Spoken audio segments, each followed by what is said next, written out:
So చూస్తున్నారు కదా, ఈ కుంకుమ అయితే నేను ఇంట్లోనే ప్రిపేర్ చేసుకున్నాను. ఈ కలర్ అయితే నాకు వచ్చింది. నేను ఇంట్లో ప్రిపేర్ చేసింది డార్క్ రెడ్ లో వచ్చేసరి. ఫస్ట్ అయితే నేను దీనికోసం ఒక లెమన్ తీసుకుంటున్నాను, కొంచెం pinch of baking soda and ఒక స్పూన్ కావాలి కలుపుకోవడానికి, అండ్ ఒక బౌల్ తీసుకుంటున్నాను. అండ్ ఇంగ్రీడియంట్ పసుపు.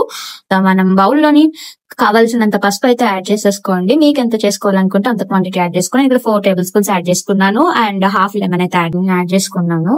అది కొంచెం బాగా అలాగా మిక్స్ చేసుకుంటూ ఉండాలన్నమాట. Pinch of sandalwood powder and rose water కూడా యాడ్ చేసేసి బాగా మిక్స్ చేసేసుకోవాలి. చూసారు కదా, ఇలా అయితే పౌడర్ అయిపోతుంది. చేత్తో కలుపుకుంటే ఇంకా బాగా వస్తుంది. అంతే, సన్ లైట్ లో పెట్టేసుకుంటే మనకి ఒక కొన్ని అవర్స్ తర్వాత అయితే మనకి కలుపుతున్నప్పుడే తెలిసిపోతుంది కలర్ అనేది రెడ్ గా మారిపోతుంది. మిక్సీలో కూడా చాలా మంది జార్స్ లో వేయడం వల్ల కలర్ చేంజ్ ఇన్స్టెంట్ గా వచ్చేస్తుంది అని అంటారు. బట్ నేనైతే అలా ట్రై చేసి మీకు చూపిస్తున్నాను. మిక్సీలో వేసాను, బట్ కలర్ అయితే ఏం రాలేదు. పట్టినా క్లియర్ గా చూపిస్తున్నాం కదా, ఇంతే వచ్చింది.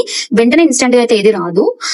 అవర్స్ తర్వాత మనకి కలర్ చేంజ్ యాక్చువల్ గా ఉంటుంది. ఆరెంజ్ షేడ్ నుంచి ఆ తర్వాత రెడ్ కి మారుతుంది. కంప్లీట్ రెడ్ కాదు. ఇక్కడ చూసారు కదా, ఎల్లో నుంచి ఈ కలర్ కి అయితే వచ్చింది. నేను తర్వాత శాంపుల్ గా ట్రై చేసిన దానికైతే ఈ కలర్ వచ్చింది. సో దాని తర్వాత నేను ఎక్స్పెరిమెంట్ చేశాను, వస్తుందా రాదని చెప్పేసి. చూడండి, అక్కడ మూడింటికి డిఫరెన్స్ అయితే తెలిసిపోతుంది. ఈ ఐడియా మీకు ఎలా అనిపించిందో కామెంట్స్ లో చెప్పేయండి. మీరు కూడా ట్రై చేసి చూడండి.